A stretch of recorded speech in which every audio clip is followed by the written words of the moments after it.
Hello, and welcome to the Blockchain Dynamic Show. Welcome. My name is Brandon Doach. And I am Woody. We're here on Error by Trial Radio. That's right, and it is Sunday, February 19th, 2017. And this is show number 51. Awesome. Yeah, cool stuff. How you doing, Brandon? Man, I'm doing good, man. Another fun week in crypto. I've been kind of nose down working on my stupid little trading bot, but getting that socket going. Gotta get that socket connection going. But yeah, it's been a lot of fun. I haven't been doing too much trading, to be honest, but it seems like there's actually kind of some interesting stuff going on with alts this week, so I'm actually excited to talk about it. Definitely. As usual, show is brought to you all by Cryptopia.co.nz, your one-stop crypto shop. That's right, Cryptopia. They're on the up these days. They got some new charts if you haven't checked those out yet.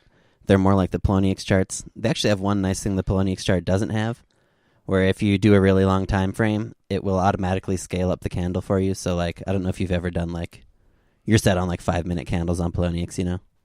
And then you change the chart to 1 year, and it takes, like, a minute and a half to load because there's a billion candles. Yeah.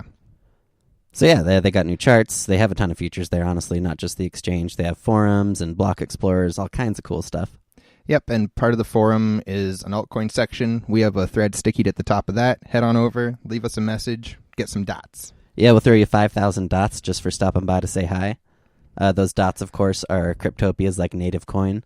So you want to get your coin listed or something, you're going to be paying in dots. It's actually a pretty cool way to kind of administer an exchange and have an altcoin. And in addition to the dots you could get from that, we are also going to be giving away some dot live in the middle of the show today. That's right. We got a 10,000 dot giveaway, our new dot jackpot segment that we're doing. Cool. Sweet.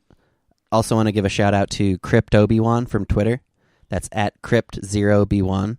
He let us use his shitcoin notify service, which is a really cool Twitter account that gives you like live updates of when the exchanges will add coins. He's putting me out of work. I'm sweating bullets over here.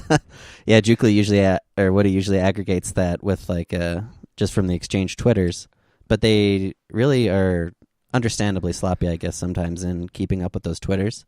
Yep. And this at shitcoin notify service it uses API data, so it just knows like instantly right away when the exchange is at a new wallet. Seems like a great service. Yeah, he's also got a public free version called Altcoin Notify, and that will tell you of like Poloniex and T-Rex listings. And yeah, it works really well, so definitely check that out. That Twitter, once again, at shitcoin notify. Very useful. So let's check out some coins. Let's get into it. Well, we're going to take a second look at a couple coins, starting off with RaiBlocks, getting a lot of buzz right now. Yeah, we've been hearing a lot about RaiBlocks lately. Pretty funny. I thought this one was kind of dead in the water. We had covered it when it came out like a year ago. Yeah, and that wasn't even when it came out. That was like an announcement that drew our attention to it. Right, that's when... Yeah, the genesis was back, it seemed like 2 years ago or something crazy, like 2014. I don't remember exactly. But my experience with it was basically I downloaded the wallet and they were doing their CAPTCHA-based distribution. Right. And I got maybe up to, I don't know, a couple thousand RaiBlocks at the time. This was like a year ago, right? Yeah, definitely. I mean, it was during the show, but at the beginning, so around a year. Right. And then I don't remember exactly what happened technically, but everything sort of came to a screeching halt. I remember one day the CAPTCHA just wasn't working anymore, and there was some sort of notice that, they needed to reevaluate things. I couldn't exactly track down what that drama all was, but flash forward to today, and there's now a RaiBlocks community website, and they're doing basically the same type of distribution based on this proof of human work, they call it, which is just a CAPTCHA. Right. I downloaded the new wallet and launched it, and it did show my old RaiBlocks balance, but I have yet to fully sync, so I'm interested to find out exactly if that all transferred over or how simple that process is. It might be that I need to put a little more work into it, but we'll find out. Yeah, and we haven't been able to exactly tell what the history here was, but it does look like they have a new dev team, or maybe it's just the old dev team is back, or they brought on a couple new people. But it looks like they are kind of pushing really hard right now. They have one of the longest over-the-counter trading threads on Bitcoin Talk that I've ever seen. It's like 150 pages or something. Right. So that's really interesting. Always a good sign. You do have to wonder, though, why it's not on any exchange at this point, right? Is the code so It different? almost has to be. You almost have to try not to get on an exchange at that point in a certain way, or it has to be difficult to implement. I mean, well, so the coin is like 100% pre-mined, and it's this faucet distribution, like you said. They've distributed about 10% of it through the CAPTCHA service. That's about 34 million coins. And then the price right now in the trading thread is about 400 Satoshis. So that puts you at like 136 Bitcoin cap. And you think about that in the context of an exchange listing fee, and it's pretty surprising that somebody hasn't already put up the fee. right, exactly. And so that kind of makes you wonder, there could be implementation issues. That's pretty common. Yeah. It's not. Is the wallet a standard QT? Not at all, no. Is it a web browser-based wallet? No, it's just it's a different type of Windows-based application that I ran.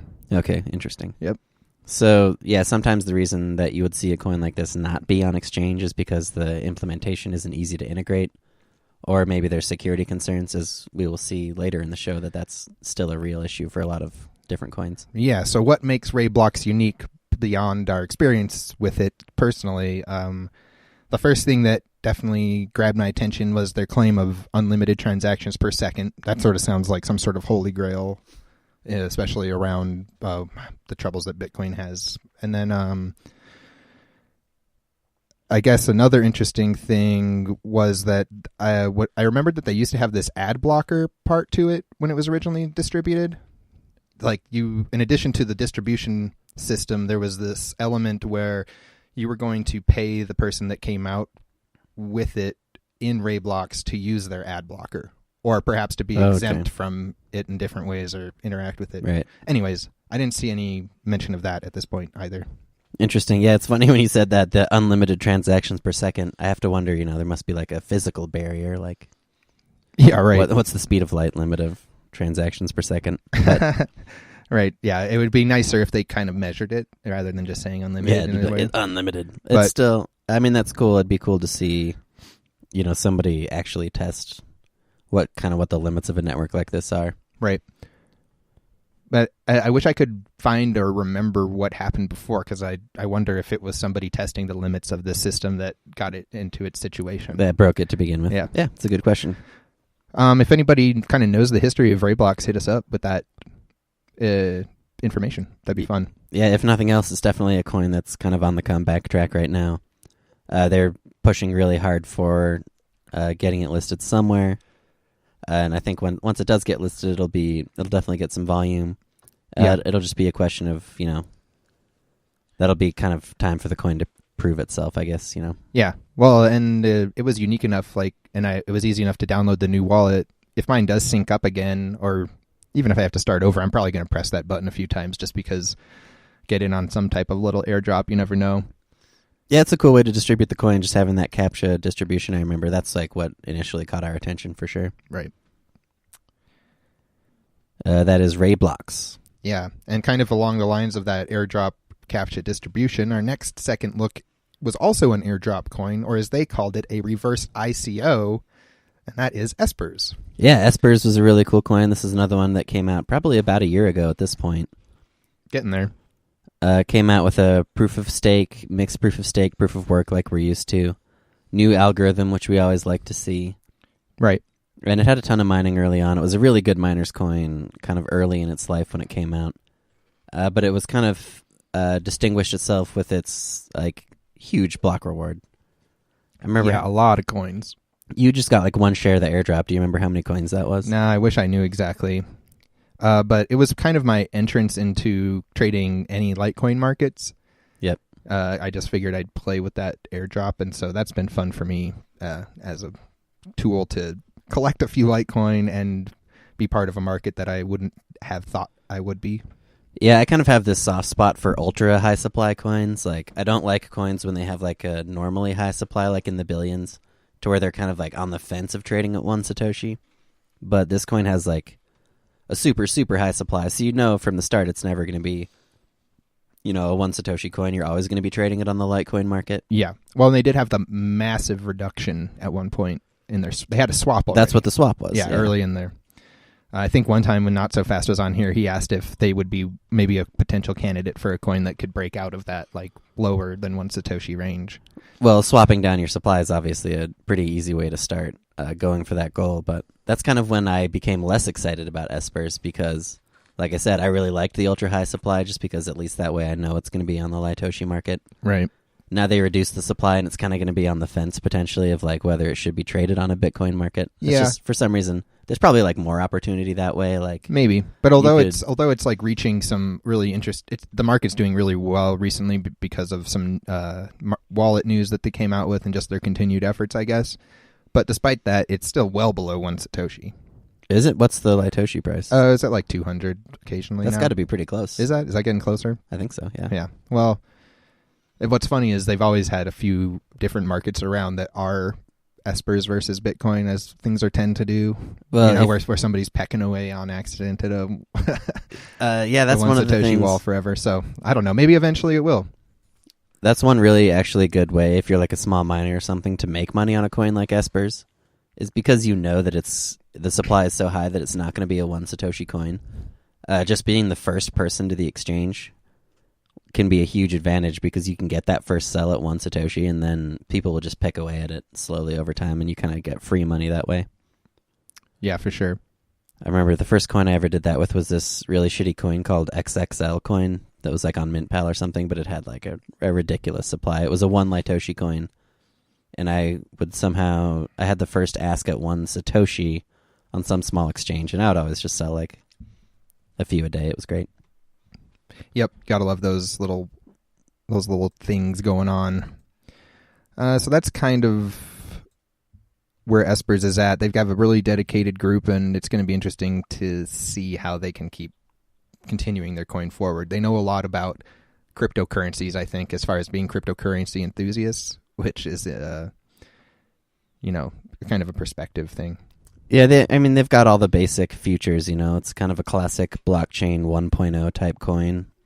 And it's just a question of how far can you take that kind of model. All right. So yeah, Espers.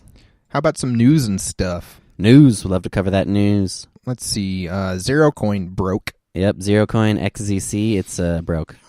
Bad stuff. But we thought maybe we saw it got re-enabled for trading somewhere, right? Yeah, it was frozen on Bittrex for a while. Now it appears to be back up. So here's the word from the team here. They're saying that a small typographical error in the code. Yeah, I think it was just one additional character. 1 byte, they say. 1 byte. Allowed an attacker to create Zerocoin transactions without a corresponding mint. So they pushed a fix out, but they say that the damage here is 410 Bitcoins. Boom. That's tough. That's pretty big. He sold about 350,000 Z-Coins, still has about 20,000 is what they're guessing based on this. It's always rough, man. Just reminds you just how rough crypto can be, especially now that we're in this era where just generic Litecoin clones, don't really cut it. They tended to be a lot more secure, but now everyone wants Zerocoin protocol. Everyone wants new code base, that kind of stuff. Yeah. And these are the risks that come with it. Yeah. I mean, there's going to be always some caveats that especially people that are just making clones might not be aware of. Or maybe they are aware of. Who knows? But either way, Zerocoin kind of broke for a minute there, and there's a few coins that I think were like Zerocoin forks that probably have the same type of compromises. Yeah, if you're a Zerocoin clone, you probably better watch out right now. But like you said, it did get listed and trading again. It had a dump like you might expect once they open the market again, but then it bounced back. We'll see if that's just kind of like a... Yeah, I think one thing we've talked about recently is that this doesn't necessarily mean the end of a coin nowadays at all. So no, 410 Bitcoins is a pretty big hit, but it seems like the market soaked them up at the time, so you kind of have to wonder. I assume that the newly generated coins will be considered valid still. I would hope so. I mean, otherwise you're going to end up in a situation that coins... Right. That our next news story coin, I think, ended up in with Swisscoin also broke. Yeah, another coin, Swisscoin, broke. Swisscoin was kind of less exciting for us. It was more of like a huge pre-mine C-Cex type coin. Right. But still, was a coin that somebody managed to break this week. I wonder how this exploit worked. Like, Swisscoin was just a normal clone, I thought. I really don't know. Fatal algorithmic vulnerability. So then they had to swap this out, right? Yeah, so they ended up creating a new chain called Master Swisscoin that we'll see in the listings. It seems like the exchange has helped them out quite a bit, and I don't know what the damage was on that one specifically. It's out there. It's happening. Coins are breaking. And it's not killing them, apparently. Interestingly. No, that's always been the case. I kind of mused about this a little bit last week with Clean Water Coin, where I had a situation where a coin broke and I thought it would just be dead. that was an extreme case. That's a good example. And it just came back. They never just die. It could, kind of be a harbinger of bad news to come, but usually the panic created from this kind of stuff will subside, unless it's completely game-breaking. Which in this case, it seems like, for Swisscoin, it seems like it kind of was in the sense that they had to swap out of that chain. But at the very least for Zerocoin, they seem to be just kind of soaking it up on the market, and we'll see what happens with that. Yeah. We also had an update this week from Cloakcoin. Yeah, good old Cloakcoin, one of those background or sort of anonymous coins, released a wallet update. The most interesting feature in here that's kind of almost trivial as well, though, is that it allows somebody to immediately download a blockchain snapshot when they get the wallet. So I don't know how that's hosted and why that's different. I think almost it'd be more better to have a strong enough network that you can get the blockchain quickly through traditional means, but I kind of like the effort.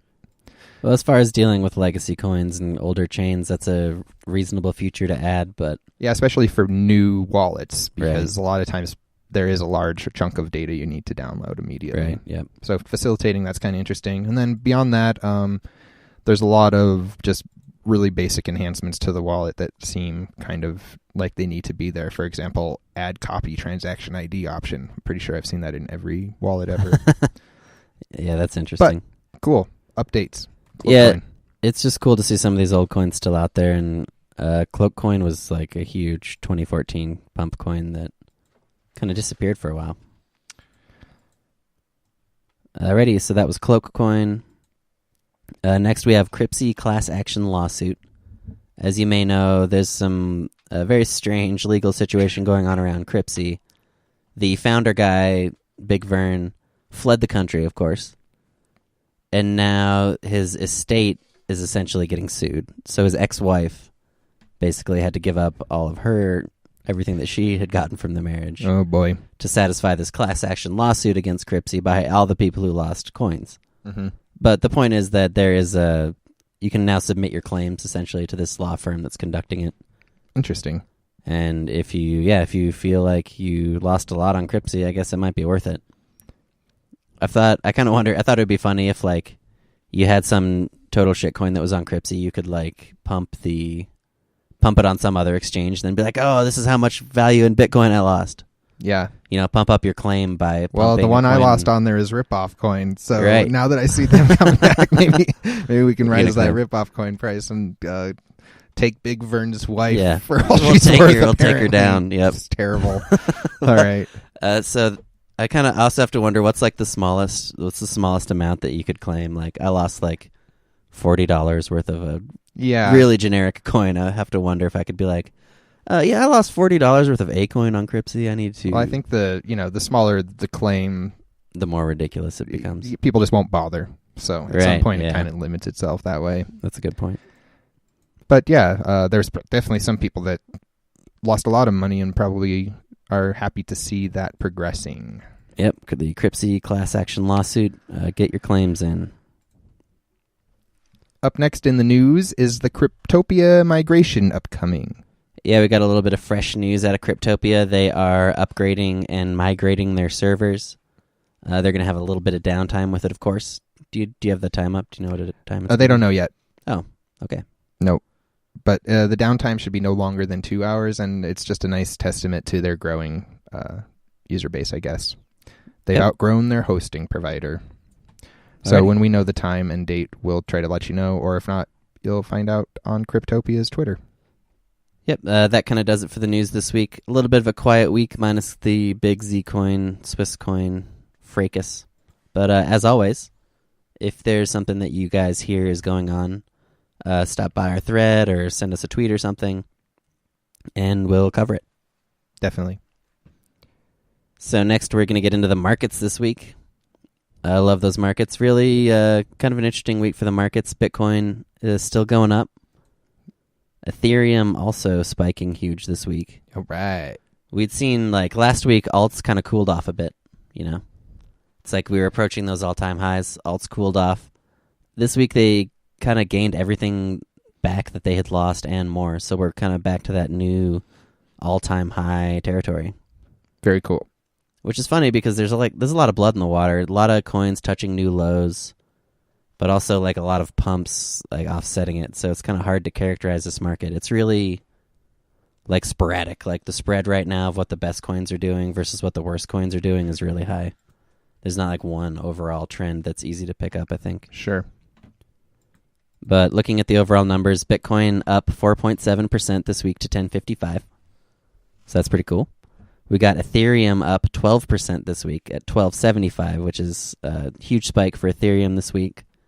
That's in its USD value. Against Bitcoin, it's still up 7%.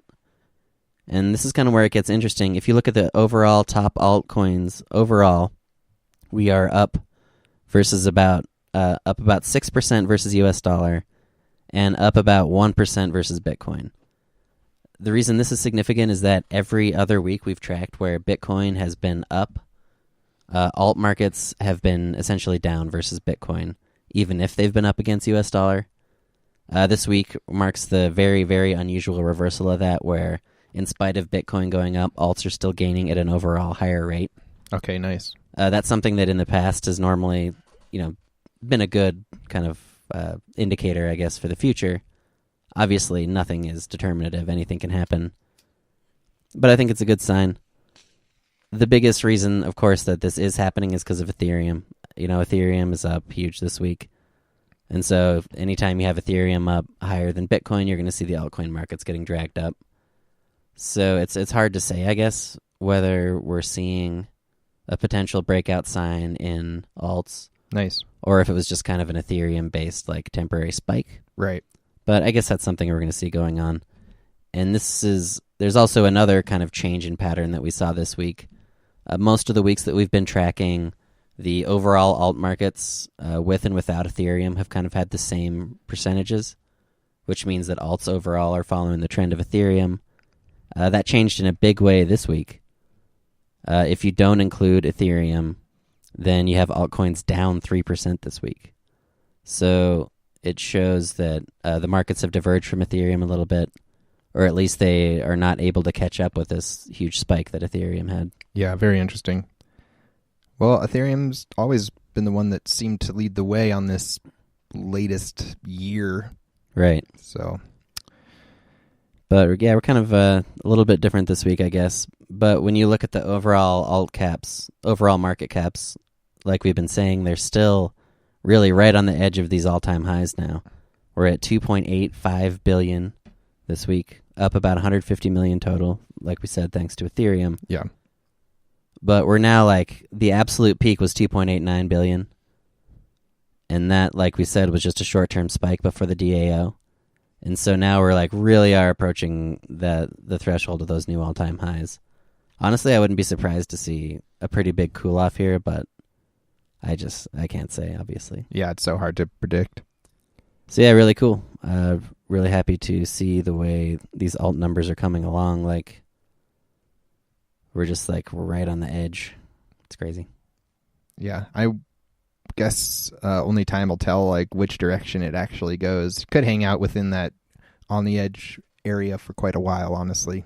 Right, and I think that would honestly be good. Everybody wants the consolidation, but we're also not that patient, as alt traders, as we saw this week with Golem, and as we see time and time again, alt traders are not patient at all, which is good. It's a fast-moving market. It's got to be fast. But. Right. So yeah, as far as the individual gainers and losers this week. Yeah, gainers, we've got Neos up 170%. Veltor coming up 87%. DubaiCoin 33%. And Dash 32%. Yep, another big pump for Neos. That's one of those coins that it's like, it just seems like there's always somebody waiting to pump it, and you never know why. It just kind of happens. But I can't complain. Veltor up 87% on Yobit this week. Huge spike there. Yep. Just continuing to crush it. I have no clue where Veltor is going to stop. I'm out now. Right. My last cell filled, so I'm all out of Veltor. Yeah, it went up a lot all at once there. Yeah, and I have a feeling I might regret it, but whatever. No regrets. Yep, you just got to push forward. That's the game. We got DubaiCoin up 33%, so that's not surprising. And Dash. Really, Dash is probably the story of the week in the markets. It's like Dash is just blowing up. It's one of the biggest crypto coins, and it seems to get the least amount of attention these days. Yep. Like and 32% gain is pretty big. Yeah, that's huge. If for Monero, for a market of that size. Like if Monero was up 32% this week, people would be just going nuts, you know. But it's Dash just doing what it does, climbing away. It's like right on. It's close to its all-time highs, I think, versus Bitcoin, which means it's obviously got to be in uncharted waters against U.S. dollar value. So impressive stuff from Dashcoin, man. Yeah. There were also some coins that lost value this week. Yep. Some of those were Golos, down 49%, BoolBerry, down 41%, Pascal, down 35%, and Nautilus, down 29%. Yeah, a bunch of pump coins just cooling off again. Not really too surprising to see any of these coins on this list. Yep, what goes up seems to come down on a weekly basis. It's all true. It's all true. So, I don't know, maybe just a little bit of a dot giveaway is in order. That's right. It is now time for this show's dot giveaway. The way this works now is that we're going to ask a trivia question of some flavor or sort. You're going to tweet us an answer at @ChainDynamics with your dot address, and we will send you the dot prize. It has to be claimed. We're mixing it up, so you have to claim it during the live show. And then if nobody claims it, the prize will just roll forward into next week. Yep. So it's like a jackpot style. The question this week is, what was Blackcoin's proof of work block reward? Send the answer to that question to @ChainDynamics with your dot address. Winner gets some dot. That's right. We're asking the question this week. What was Blackcoin's proof of work mining reward? Send that on over to Chain Dynamics. Okay. Sweet. Next section is our rolling review. Yeah, we're going to bounce into the rolling review. This is a segment where we try to keep up with what is happening on coins that are kind of hard to keep up with. Yeah. Preferably before they're traded, I'm thinking. Yeah, we're kind of trying to keep it to be like new coins before they really hit their stride in the market is kind of what it's all about. Mm-hmm. So kind of at the top of the list, but moving a little bit off of it now would be Luna, which we've talked about before. They had a really strong hash rate out the gate and some good market action on coinexchange.io. Like we reported, I think, a few weeks ago, the hash rate left, and so did the buy support at some point.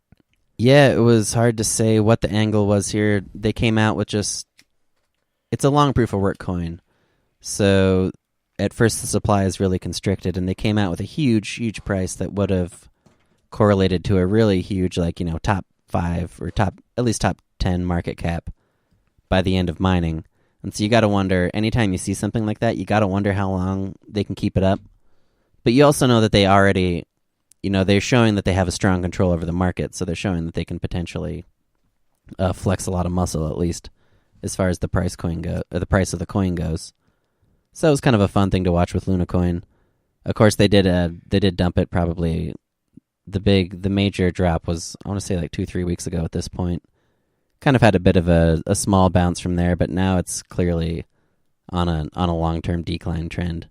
Right. And what we see time and again with a long proof of work distribution system is that once they get into this cycle, the market has to find a floor against the mining rate and that kind of stuff before you can ever really hope for there to be a significant bounce. So, of course, anything can happen. They did get on LiveCoin this week or last week, which is usually a good sign. But as far as Luna Coin goes, I think that it's going to be in a long accumulation phase. Yeah. Or maybe it was just a really short play. I kind of wonder what the economics of that are as far as trying to do a quick pump on a small exchange. I really expected Luna to do like a Bittrex listing or, even a Cryptopia listing or something and do a quick pump and then try and do a sell-off on that. But they've basically done this whole thing on Coin Exchange. Yeah. And by the time it even got to Livecoin, it was like mostly all over and done with. Yep, no big deal, I guess. So yeah, we probably won't be talking too much about LunaCoin unless it starts mixing it up a bit. See you down the road, LunaCoin. Another coin that came out a few months ago that we wanted to try and keep up with again is one called HideCoin. Yeah, this is unique because it is a Node.js coin. So somebody went through the process of writing a cryptocurrency in Node.js. It's super simple, and it doesn't have a huge amount of action, but that's kind of what gets it onto this list. Right, it's a really rudimentary blockchain, but we always are really interested in coins that have like newer, unique code bases, which is one of the things that they've got going on here. But it's hard to say, like, I dived into the code a little bit, and it looked very simple, like low amount of futures. We tried to get the wallet running. It's an in-browser based wallet. Right. Which makes sense because it's a Node.js backend. So you're like, all right, I would understand why they would use a browser to render it. But yeah, you have to wonder. I do like it, though. It's still got kind of a really low activity level, I guess you could say. For sure. But there is still somebody posting. Yeah, it seems to be working for a few people. And so, yeah, I always like new chains. This one could be a little too underdeveloped for it to ever catch on, but I'm going to keep an eye on it. At least for a week or two. Yep. The other one that's on our review still is Whoop, which is coming up next month for Juggalo Appreciation Day. They're launching it. So. Oh, they got an announcement date for Whoop? Yeah. Oh, sweet. I think it's exactly a month from now. 3/19 or something, or 3/17. I don't know. That's cool, man. Usually with pre-ans these days, we find that they just don't ever launch, so. Nope, I'm still looking forward to this one, I think. Could be a nice launch. Alrighty. So yeah, that does it for the rolling review. There haven't been too many coins that we've been wanting to keep track of for the past few weeks, but there's a few that we're going to add this week, so that's cool. Mm-hmm. So we'll take a look at some of the new coins this week on that note. Starting off with the proof of work, proof of stake coins. First one we're going to look at is called Zero. That's right, the coin is just called Zero. A Zcash fork. It's a Zcash fork, so what this guy has come up with is some more difficult mining parameters and a different distribution spec. But otherwise, it's just going to be a Zcash fork. Is it forking, like, is it a clone of Zcash? Like, it's a unique chain that's coming off of a block zero? Or is it going to be like a fork of Zcash where they pick up off of Zcash at some random block? I'm not sure about that. Well, so the big difference is the parameters for the equihash, which, of course, right. I couldn't tell you what the consequences are. He kind of describes it as experimental anyway, so maybe he's not quite sure what the consequences are going to be. That's going to make it a lot harder to mine. One of the things that these kind of parameters would cause is you wouldn't be able to mine it with a 4 gigabyte graphics card, for instance. So that would block me out and probably a lot of other people. But that can be, that can be good in its own way. It makes it essentially harder to ever have FPGA or ASIC mining for it. So he's just kind of playing that angle as hard as he can, but overall... Took the founder's reward out. He took the founder's reward out, and he also changed the mining layout to have a smooth decline in block rewards, which makes a lot of sense. I always think it's weird that still in 2017 coins will have just like specific block halving times when you could just have it be on a curve or something, Yeah. So that's one of the things he's done. So it does have a more, in my opinion, more interesting distribution pattern than Zcash. It is cool that it has no founder's rewards, but it takes more than just forking the coin to get people's interest. And while I am excited about this, the fact that the mining is so challenging just makes it kind of tough for me to know what to think about it. Okay. But that is Zero. Up next is DiNasty Coin. Yeah, DiNasty. Dynasty, DiNasty. It's a crypto note coin for Italy. Yep, and that's basically what it is. Yeah, that about covers it. It's just another crypto note coin. 2 billion coins, kind of a lot of coins.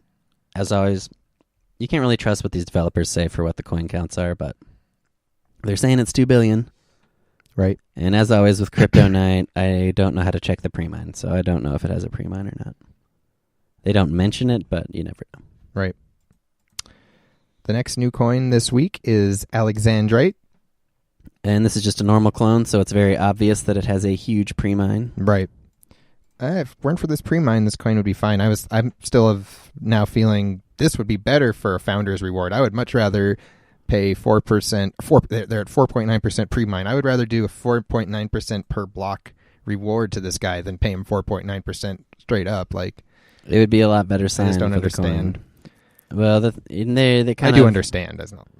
It's one of those things where they manipulate the specs to make a 5% pre-mine seem smaller than it is, because the way the distribution is set up means that in practice he's going to have, for the amount of time that anyone's going to ever bother to trade this, which would be like for the next year, in that time this guy's going to have control of like basically the entire supply. But that's just how it works with these coins these days. Next new coin is going to... Sorry, Brandon, go ahead. Yeah, that was Alexandrite. Yeah, that was Alexandrite. And the next one was TrueInvestmentCoin. This was a funny post. So TrueInvestmentCoin. It's just another kind of wallet builder's generic clone like you might expect, but they came up with a really funny premise for it, where they're saying that this is an investment platform for essentially tourist resorts around the world. Okay. So the pitch here is that you're going to buy into Tourist Coin, and they're going to build luxury resorts. And then phase 3 is profit. They don't ever explain how you get the money back in any way, but... No, am I seeing a 54-room 4-star? Yeah, dude, they got a 54-room 4-star hotel. Oh, man. A very conservative 10% pre-mine. Okay, so that's going to be difficult to do with $3,000, though. Yeah, the funny part about all this is that the market cap of the whole coin is $3,000, so if they're gonna build a resort on $3,000, I'd love to see it. That'd be a very low-end resort. The next new coin is ChinaStarCoin. Yep, we got ChinaStarCoin. The developer assures us that it has no pre-mine. Nice. I always love to hear that. Yeah, in this case, of course, that means that it has a 100% pre-mine. Oh, totally mined up. Classic. It's just a proof-of-stake coin that he's trying to, I don't know, get people to buy, I guess. Okay. That is ChinaStarCoin. There's Presidentiel. 2017 coin. Big pre-mine. This is a large pre-mine coin. They are going to supposedly try to use it to influence an election in order to legalize cannabis. That's the theme here. Cool. But as always, it's just kind of I love this premise because it's like distribution, pre-mine, 1 million PRC for campaign. Who's going to take that? Who's going to take those coins? Who's going to be like, yes, finally we can buy TV ads with our 1 million Presidentiel coin. I don't even think you could buy flyers with it. So that was Presidentiel. There's another new coin this week called Quantum. Alrighty, Quantum is another high pre-mine coin, but it's got a bit higher effort put into it at least. Like you can tell they spent some time on the post and whatnot. What this usually means lately is that it's going to dump, but they're going to kind of fake a pump first. So it's going to like show up on the small exchanges with some volume, and then, one day it'll just be gone. Yeah, but this one's got a few pools going. Yeah, but it's that same, 5% pre-mine, script proof of work, super long halving interval. It's just the same formula that we've been seeing over and over again. The last one that was just like this was Elysium that launched last week. Yeah. It's like, it's on Coin Exchange. It does a bit of volume, and then it's gone. And so that, looking at Quantum, the next one we were looking at is Corona. These guys are starting to pump it up. They're saying 30%. Yep, now they got the 30% pre-mine, and they're doing the same thing. They got listed already on Coin Exchange, I think, and they're faking a bunch of volume, but it's still just a 30% pre-mine. Like, we all know where it's going to be in 2 weeks. Next up was GTA Coin. This is funny. This is a funny thread. GTA Coin is the coin. Yep. With a really, really low effort, like wallet builders post. They're hoping to have Rockstar recognize them. We had a coin similar to this last week. Le Pen coin. Yeah, the Le Pen coin. So yeah, their whole roadmap was to get recognized by the politician. This guy's whole roadmap is ask Rockstar to recognize GTA Coin. Not to approve of it, not to endorse it, just recognize it. Yeah. Doubt it. Yeah, I suspect they'll even reach that goal. It's pretty funny. This guy's posts, he's like, how much, this is the developer of the coin, he's like, how much time until Yobit and C-Cex add my coin? It's like, Just wait a little longer. Yep. Or, don't immediately post and let people know that you're just waiting to dump it on Yobit. But whatever, it's probably like a 15-year-old that made this coin. Yep, maybe.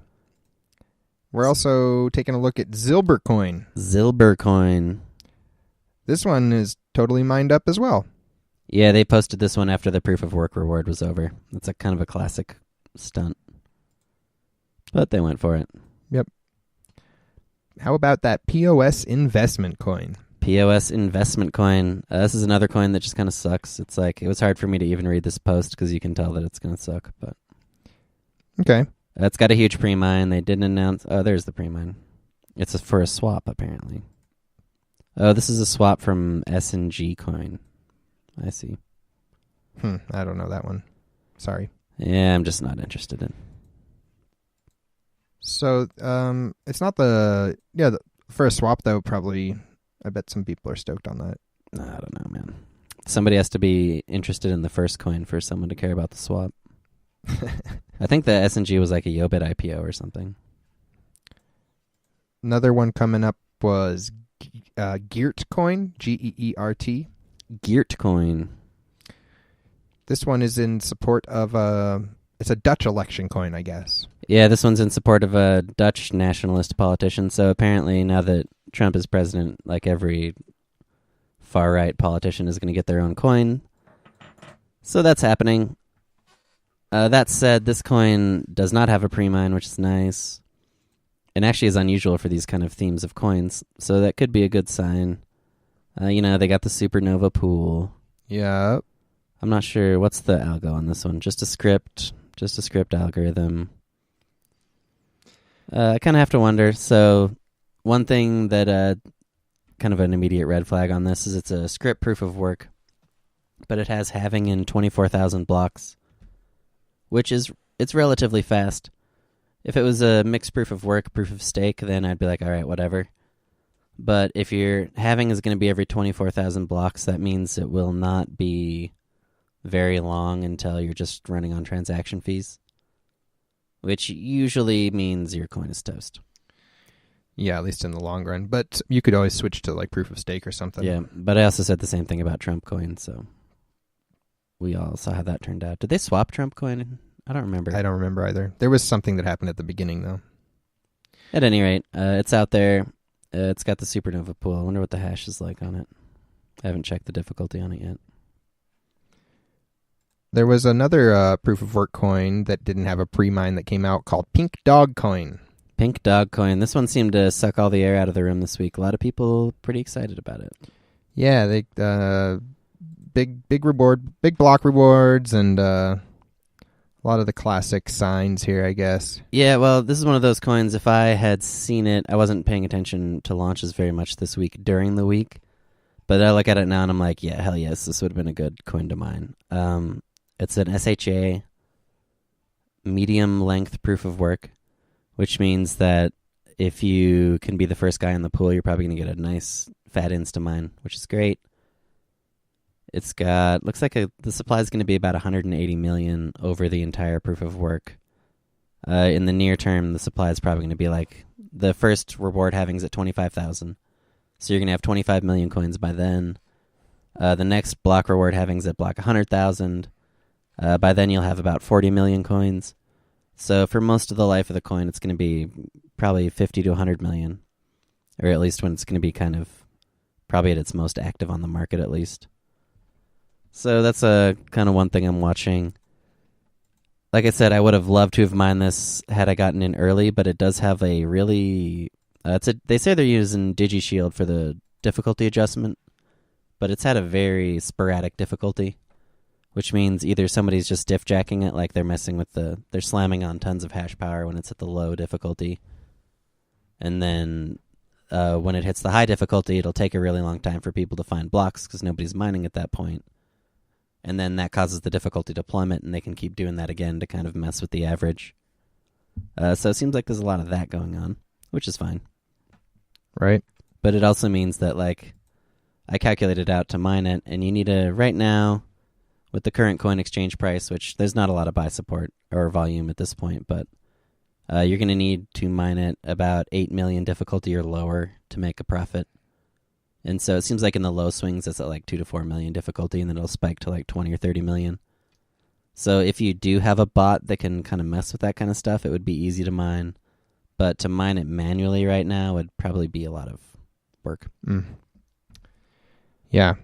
And that's Courage. I don't know why it's called. That's Courage, the cowardly dog. Yeah, they're calling it Pink Dog Coin, but the dog is from a Nickelodeon TV show.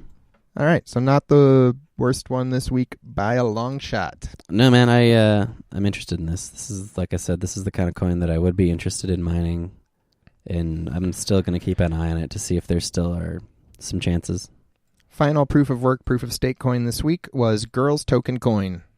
GirlsTokenCoin. This is just a script. I pre-mine. Kind of pointless coin. Yep. All right. Alrighty. So yeah, proof of work coins this week. We had a ton of them, but at least a couple of interesting ones. Two no pre-mines. That's significant. That is significant. And those were Geert and Pink Dog. No pre-mines. And also possibly that Zcash fork. Oh yeah, that's true too. And for all we know, DiNasty doesn't have one. Yep, that's true. But Crypto Knight's like in their own world. Yeah. All right. So we also keep track of relaunches, re-announcements, and pre-announcements. Had a couple of those this week. Pre-announcement for EasyCoin.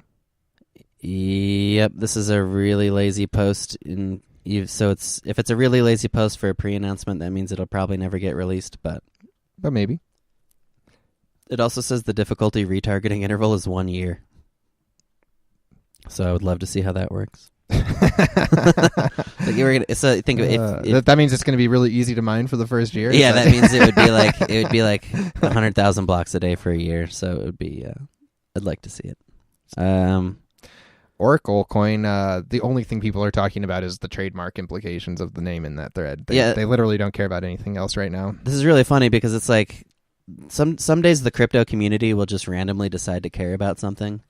And in this Oracle thread, they just like randomly decided that today is the day that they care about trademarks. They're like, no, this isn't going to work, the trademark. Yeah, so he's going to find a different name, I guess. Yeah, he's going to change the name. But like you said, nobody seemed to care about the trademark on Pink Dog Coin for that, no, that they took or whatever, but whatever. And then there was a Colossus re-announcement. Yep, re-announcement for an old dead. It's actually some sort of takeover, but we'll see if that involves anything beyond a... Bitcoin talk post. It's just an old dead Bitcoin, man. Nothing to see there. I did think the Oracle post was actually kind of at least worth reading. But yeah, that's it for the re-announcements and pre-announcements. And then just rattling off some of the ICO posts this week. We saw MetaGold, SwarmCity, BitMox, MobileGo, HelpMyFamily, Crypto Forecast, BlockLog, and Polymeric. You gotta love HelpMyFamily. At least it's like more honest than the normal ICO. Yeah. Just like, hey guys, I'm gonna set up with an ICO for you to give me some money. I don't even believe. Why bother with the ICO? Yeah. All right. It's funny. So yeah, those are the ICOs. Looking back at the coins this week, we actually had some good launches this week, which we're excited about. Yep. It's just, there's always going to be the crappy coins, but they've always been there. Yeah. Why wouldn't they? Why wouldn't people release coins? Oftentimes the thickest, like 2014, thick coin launches at this point in the year. Yep. And there's a few in there that are still around. It's true. Occasionally. So yeah, the ones that I like this week, I think that Zero is worth watching. Like, I'm a little annoyed that I can't mine it, but if I could, I would probably consider it. Otherwise, we got Geert Coin. That might, that theme seems to be doing well lately. And Pink they Dog didn't have Coin. the pre-mine. Yeah, and they just, it makes it easy to spot the ones you might want to be interested in when all the shitty coins have 20% pre-mines. Yeah, and then Pink Dog Coin, of course, also no pre-mine, and lots of Twitter interest. Yeah, everyone's talking about it on Twitter. Kind of, I would have expected more volume out of the gate for it. It's got really thin support right now, but we'll see if it was to hold. Last time I checked, it was chilling at like 20 Satoshi, which means you're looking at already 20 Satoshi. If the supply is around 100 million, in 6 months or whatever, that's putting it at 20 Bitcoin market cap for kind of when it's going to be doing most of its trading on the small to medium exchanges. And that's a pretty high starting point. That puts it in the range of that's what Pascal traded at when it was on Cryptopia. And so it's hard to believe that that it will be able to go up much from there, unless they have something in the works that we don't know about. All right, so we'll keep our eyes open. And then taking a look at some of the listings this week. Yeah, coin listings. Wanted to thank Cryptopia once again for letting us use that shitcoin notify tool. His Twitter's at Crypt0B1. And it's a really useful way to keep up with listings. So we got Supernova listing, like we said, Geert and Pink Dog. Yep. And then on the exchange side of things, Cryptopia listed TrueInvestmentCoin, Macron, UltraCoin, and Quantum. All right. Poloniex listed Golem token. This is a big listing this week. Right. Golem token. It's funny. I think a lot of people were expecting it to play like Pascal did and do the huge spike, but it's kind of, you have to, even though it's on Poloniex, you have to keep the distribution in mind. Golem was an ICO that's 100% distributed, sold out in 30 minutes. Anything can happen, I guess, when you consider that formula. But it's obviously, Pascal did its 100x from a very low starting point. Right. And for Golem to do that from already starting at an $8 million IPO prices, you got to be careful. It's harder to believe. It's a lot easier to believe that it's going to do what the other ICOs have tended to do on Poloniex, which is settle into a long accumulation period, sometimes below the ICO price, especially for these big FICOs and stuff. So. And then Bittrex listed the Siberian Cervanets. Zibcoin. Sib. They listed Ion. The Ionomy? That was an ICO, right? I don't know, man. At least it wasn't the Santonomy or whatever. Santiment. The Santiment. And then the Santa economy. Dude, I'm all in sentiment. Lomo coin as well. Lomo coin. Bittrex got a lot of shit this week for these listings, and I am right on board with it. I just don't like any of It's just funny that these are the coins that are bothering to pay that high of a fee right now to get on Bittrex. Yeah, I understand that. That's really what it tells you. They're the ones paying the fee, and they're just all these kind of volume generator, coins. Lomo coin, of course, is the love of missing out. Yeah, instead of FOMO, it's Lomo. Yobit listed the POS wallet coin, Printerium, and ICO Bitcoin. Okay. C-Cex listed Jackpot, BoolBerry, and Master Swisscoin because of that swap we mentioned. Yep. Rapid swap across a bunch of exchanges. Nova Exchange also listed Master Swisscoin. They listed OK Cash, Zcoin, which is XeCoin, BoolBerry, POS Investment, and Centurion. Okay. No listings from Livecoin this week. CoinExchange.io listed Pink Dog Coin, Corona Coin, Centurion Coin, and GirlsTokenCoin. Damn, that's a big list. Big list of listings this week. Big list, big variety. A lot of first week listings. Basically, all of our exchanges that we track had listings this week. Poloniex, of course, with Golem. Bittrex with a bunch of huge ICO, fucking weird coins. Yep, Bittrex just listing the coins they're asked to. Honestly, yeah. At this point, see, I'm okay with them listing these. Give us 3 Bitcoins to list a coin, but they should try and come up with one other. They used to. I feel like they used to just list coins. Yeah. That was fun. So for sure. If you're going to list these pay-to-play coins, which are almost always suck, then they should just give it a balance. Yeah, give me one decent coin. Give me a Veltor or something. Veltor's probably going to dump too, but at least it's more fun. Yeah. Anything that gets listed on T-Rex is probably going to dump, but at least it'll be more interesting than Zibcoin. We'll see. But anyway. Yeah, that does it for the listings this week.